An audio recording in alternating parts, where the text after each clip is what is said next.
शादी करके जानवी अपने पति तरुण के साथ अपने गरीब ससुराल में चले जाती है। जानवी के ससुराल में उसके सास ससुर हरिया, विमला और ननद पायल थी। शादी के दूसरे दिन सवेरे, तरुण बेटा, अब से तुझे अपनी कमाई का आधा हिस्सा अलग ही रखना होगा ताकि हम दर्पण भाई को जल्द से जल्द उनका पैसा लौटा सके। हाँ तरुण बेटा, हमारा ये घर दर्पण भाई के पास गिरवी है। इसी घर पर उन्होंने हमें 50,000 रुपए कर्ज दिया है। अब अगर उन्हें जल्दी से जल्दी पैसा नहीं मिला तो वो हमारे घर पर कब्जा कर लेंगे। माँ, पिताजी, आजकल बेकरी में टोस्ट बटर इतने नहीं बिक पा रहे हैं। रोज की आमदनी 50-60 रुपए बड़ी मुश्किल से हो रही है। अब ऐसे में हम कहाँ से इतने पैसे जमा कर पाएंगे? पर आपने 50,000 रुपए कर्ज क्यों लिया था? भाभी, आपकी और भाई की शादी के लिए हमने कर्ज लिए थे। भाई की बेकरी में ज्यादा आमदनी नहीं हो पा रही थी और हमारे पास पैसे नहीं थे, इसलिए हमने इस घर को इस गांव के सेठ दर्पण के पास से 50,000 रुपए में गिरवी रखा है और उन्हीं पैसों में आपकी शादी हुई है। अच्छा, पर अब इतनी बड़ी रकम कैसे चुकाएंगे जी आप? कोई ना कोई रास्ता निकलेगा जानवी। अच्छा, मैं बेकरी जा रहा हूँ, शाम को आऊंगा। तरुण की उसी गांव में एक छोटी सी बेकरी थी जिसमें तरुण अपने हाथों से टोस्ट बटर बनाकर बेचता था। रोज की तरह तरुण आज भी अपनी बेकरी में कई सारे टोस्ट बटर बनाता है। शाम के समय आज भी केवल 60 रुपए ही कमाई हुई मेरी। अगर रोज रोज ऐसे ही चलता रहा तो मेरे परिवार का क्या होगा? इतने कम पैसों में कैसे हमारा गुजारा चलेगा? तभी वहाँ दर्पण आता है। ओए तरुण के बच्चे, मेरा कर्जा कब लौटाएगा? मालिक, इस बार कुछ कमाई ही नहीं हो रही है। रोज के बस 50 से 60 रुपए ही कमाई हो रही है। आप थोड़ी मोहलत दीजिए ना, मैं धीरे धीरे करके आपका सारा पैसा चुका दूंगा। लगता है तुझे कर्ज देकर ही मैंने गलती कर दी। मुझे लगा तेरी कमाई रोज की 1,000-2,000 होती होगी, पर यहाँ तो तेरी कमाई के वांदे पड़े हैं। अरे नहीं भाई नहीं, अब मुझे मेरा पैसा 3 दिन में ही चाहिए, वरना मैं तेरे परिवार को धक्के मारकर उस घर से बाहर निकाल दूंगा और तेरे घर को नीलाम करके अपना पैसा वसूल करूंगा। अरे नहीं नहीं मालिक, ऐसा मत करना। अगर आप हमें उस घर से निकाल दोगे तो हम इस गरीबी में हम कहाँ जाएंगे? ये सब बातें कर्ज लेने से पहले सोचना था। दर्पण वहाँ से चला जाता है।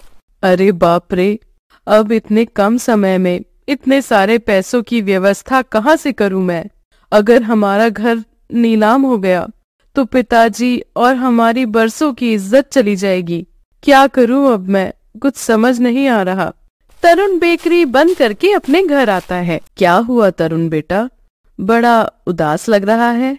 अगर मैंने अपने परिवार को दर्पण भाई की धमकी के बारे में बता दिया तो ये सब बहुत परेशान हो जाएंगे। कुछ नहीं माँ, थोड़ी थकान लग रही है। तरुण अपने कमरे में जाकर बेड पर लेट जाता है। अब क्या करूं मैं? अगर हमारा घर नीलाम हो गया तो माँ पिताजी बहुत दुखी हो जाएंगे। तभी जानवी खाना लेकर आती है और तरुण थोड़ा ही खाना खाकर सो जाता है। अगले दिन सवेरे, जानवी, तुम्हारे पास कुछ पैसे हैं क्या? मैं आज शहर जा रहा हूँ। क्यों जी? जानवी, मैं सोच रहा हूँ कि शहर की दुकान वालों से बात करके आता हूँ कि उन्हें टोस्ट बटर की जरूरत है क्या। अगर वहाँ के मुझे कुछ ऑर्डर मिलने लगे तो हमारा कारोबार अच्छा चलने लगेगा। अब इस गांव में तो कोई भी दुकानदार मुझसे टोस्ट बटर नहीं खरीद रहा। जी, मेरे पास तो केवल 200 रुपए ही है। रुकिए, मैं देती हूँ आपको। जानवी तरुण को 200 रुपए देती है। वो लेकर तरुण एक गाड़ी में शहर चला जाता है और वहाँ दुकान दुकान घूमने लगता है और उन्हें अपनी बेकरी के टोस्ट और बटर के सैंपल दिखाता है, जिसके बाद तरुण को 20 से 25 दुकानों के ऑर्डर मिल जाते हैं।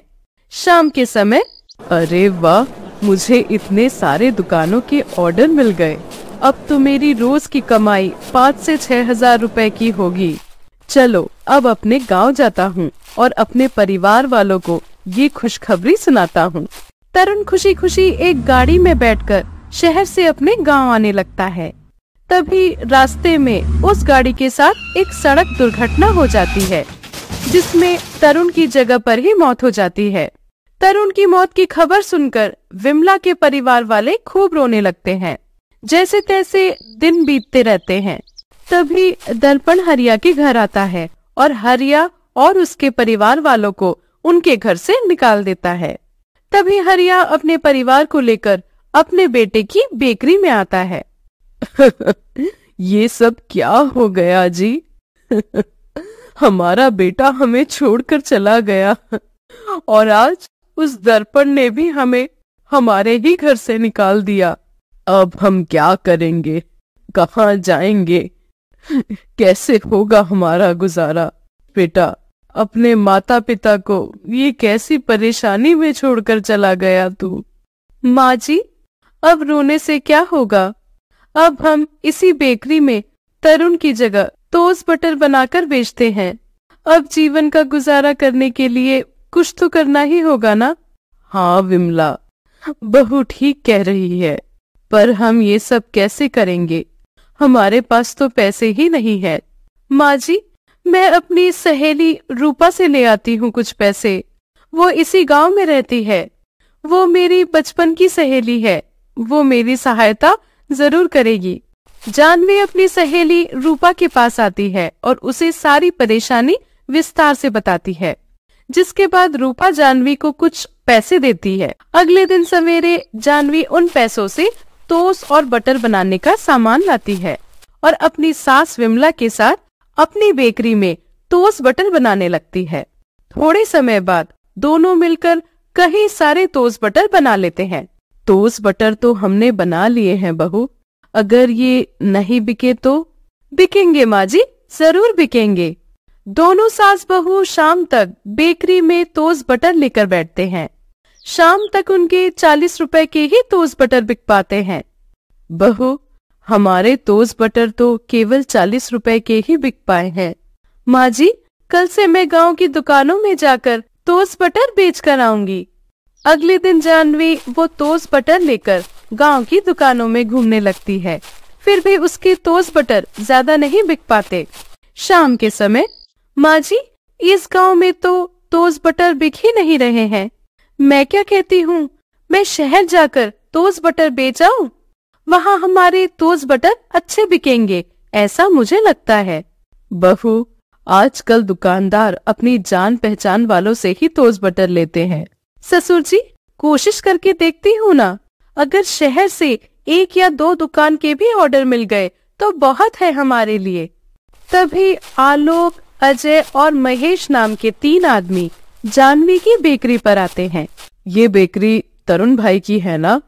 हाँ, मैं तरुण का पिता हूँ। आप लोग कौन है? हम शहर में रहते हैं। आपका बेटा कुछ दिन पहले टोस्ट बटर के सैंपल लेकर शहर में हमारी दुकान पर आया था और हमने उसे टोस्ट बटर बनाने के ऑर्डर भी दिए थे, पर अब तक वो टोस्ट बटर लेकर आया नहीं, इसलिए हमें ही यहाँ चलकर आना पड़ा। हाँ, और तरुण भाई ने हमें जो टोस्ट बटर के सैंपल दिखाए थे वो तो बहुत ही बढ़िया थे। ऐसे टोस्ट बटर तो शहर में कहीं नहीं मिलते। ये सुनकर सब हैरान हो जाते हैं। तभी हरिया उन तीनों को सारी बातें बताता है। ओह, ये तो बहुत बुरा हुआ। तो फिर आपकी बेकरी बंद हो गई? नहीं, ये बेकरी अब मैं चला रही हूँ। अच्छा, तो अब हम आपसे ही टोस्ट बटर लेंगे फिर। एक काम करो, 2000 के टोस्ट और 2000 के बटर दे दो मुझे। हाँ, मुझे भी। हाँ, मुझे भी। पर इतने टोस्ट बटर तो नहीं है हमारे पास। इतने बनाने में तो दिन भर का समय लग जाएगा। हाँ, तो कोई बात नहीं, हम कल आकर ले जाएंगे टोस्ट बटर। ये लीजिए, हम तीनों के एडवांस पैसे। बाकी पैसे हम माल लेने के बाद देंगे। तीनों 2-2 हजार रुपए जानवी को देख वहाँ से चले जाते हैं। जाते जाते भी तरुण हमारे लिए कितना कुछ करके गए हैं ना। भैया की बहुत याद आ रही है। पायल बहन, ऐसे रोइए मत। अब देखना माँ जी, ससुर जी, मैं कैसे मेहनत करके अपने पति का घर वापस लाती हूँ और कैसे अपने इस कारोबार को आगे बढ़ाती हूँ। हाँ बहू, और इस काम में मैं तेरे साथ हूँ। इसके बाद जानवी उन पैसों से टोस्ट बटर बनाने का सामान लाती है और अपनी सास के साथ मिलकर टोस्ट बटर बनाने लगती है।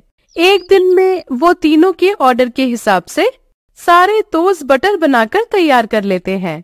शाम के समय तभी अजय, आलोक, महेश बाकी पैसे देकर टोस्ट बटर लेकर चले जाते हैं। इसी तरह कई दिनों तक चलता रहा। अब जानवी विमला को शहर के और भी कई सारे दुकानों के ऑर्डर मिलने लगे। टोस्ट बटर के साथ साथ उन्हें केक के भी ऑर्डर मिलने लगे और कुछ ही महीनों में उनका कारोबार इतना बढ़ जाता है कि जानवी अपनी कमाई से उसी गांव में एक बड़ा सा घर खरीद लेती है और अपनी छोटी सी बेकरी को आलीशान बड़ी बेकरी बना देती है। वाह विमला, जानवी बहू, तुमने तो इस कारोबार को आसमान की बुलंदियों तक पहुंचा दिया। जी, इसमें सबसे ज्यादा मेहनत जानवी बहू की है। माँ जी, हमारी सफलता के पीछे हम सब की मेहनत है।